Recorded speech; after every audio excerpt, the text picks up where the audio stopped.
الأستاذ ناجي الشهابي. يعني شكرا سيد الرئيس. يعني هو القانون المعروض على أمامنا هو أولا استحقاق دستوري طبقا للمادة 51 من الدستور، ولكن أنا عايز يعني أقول للزملاء المعروض علينا موضوع من أخطر الموضوعات اللي يتعلق عليها الأمن القومي للبلاد. المعروض علينا سيد الرئيس يا إما هذا الوطن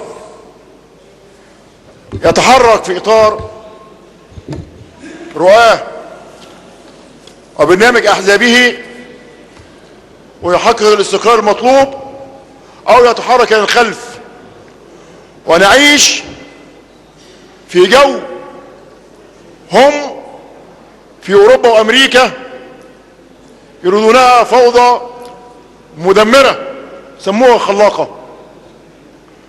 من يتخيل أنه يجب أن تكون بيننا وبين دول الاستكبار الغربي علاقات استراتيجية وواهم؟ العلاقة بيننا وبينهم منذ أن بزغ نجم الإسلام هي علاقة عداء، ولم تكن بيننا وبينهم في أي مرحلة من مراحل التاريخ الحديث أو القديم أي مصالح. كنا نحن في صدر الدولة الإسلامية وسط جيوشنا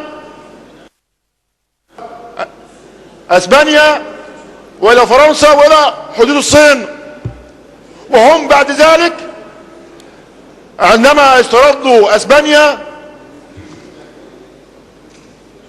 قاموا حملات علينا، منها حملات اغتصبت فلسطين في مرحلتها الأولى، هم يسمونها في التاريخ الحملات الصليبية وأنا أسميها حملات الفرنجة. وبعد ذلك جاء الاستعمار من خلال حملات نابليون بونابرت وحملة فريزر ثم الاحتلال الإنجليزي.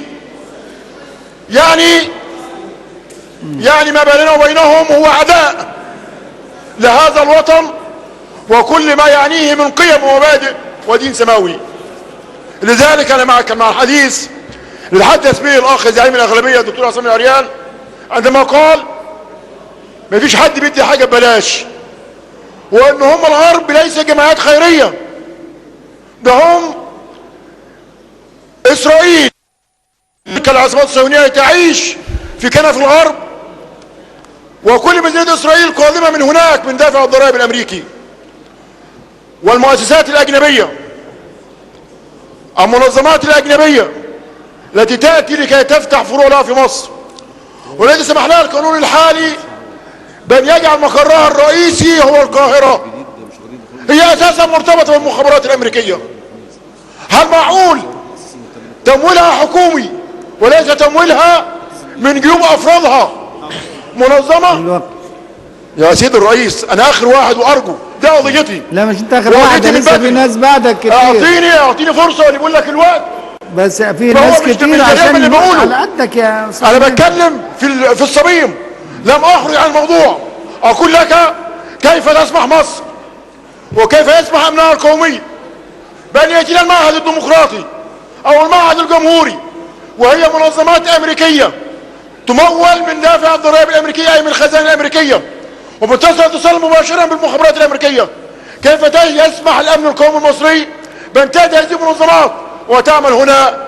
أنا مع منظمات العمل الأهلي، مع منظمات المجتمع المدني، بس مع النموذج اللي قال عليه الدكتور عصام، مصري يتبرع من ماله لإنشاء جامعة أهلية أو غني يوقف أراضي لإنشاء عمل هنا وهناك. أما جمعية خيرية تتكون من 10 أعضاء ولا حتى يشترط في لائحتها شكل الاشتراكات أو التبرعات ثم تفتح أبوابها على الخارج لكي يأتيها هذه الخارج بدوراته أو يوراته ويعيش في الداخل فسادا. لذلك سيد الرئيس إذا كان المادة 51 من الدستور أعلنت صراحة أنها مع إخطار الجمعيات للجهة الإدارية ببدء العمل، فإن يجب أن نضع 100 خط أحمر على أمرين اثنين. الأمر الأول هو أن يأتينا من الخارج تبرعات تحت أي شكل من الأشكال انا مع ان تاتي تبرعات الى الحكومه المصريه علاقات دول، ولكن ان تاتي تبرعات الى افراد فهذه مشروعات لكي يتحول هؤلاء الى ما كنا نترك عليهم في الستينات انهم جواسيس. المنظمات التي خارج وتقبلها في عملها هي اوقات تجسسيه تعمل ضد الامن القومي المصري. واخ نقطه ثانيه سيد الرئيس، النقطه الثانيه كيف نسمح لمنظمات مجتمع مدني هدفها تنميه والاخذ ببلاد الى دور النهضه، كيف نسمح لها ان يكون لها فروع في الخارج؟ لذلك انا مع محليه منظمه العمل المدني، ومع ان يكون نشاطها داخل الجمهوريه، وان يكون تمويلها من جيوب اعضائها او تبرعات المصريين، وتزعل امريكا كما تزعل الاتحاد الاوروبي كما يزعل، يغضب كما يغضب، ولكن علينا شكرا استاذ ناجي. شكرا استاذ عبد الحميد بركات. وصل.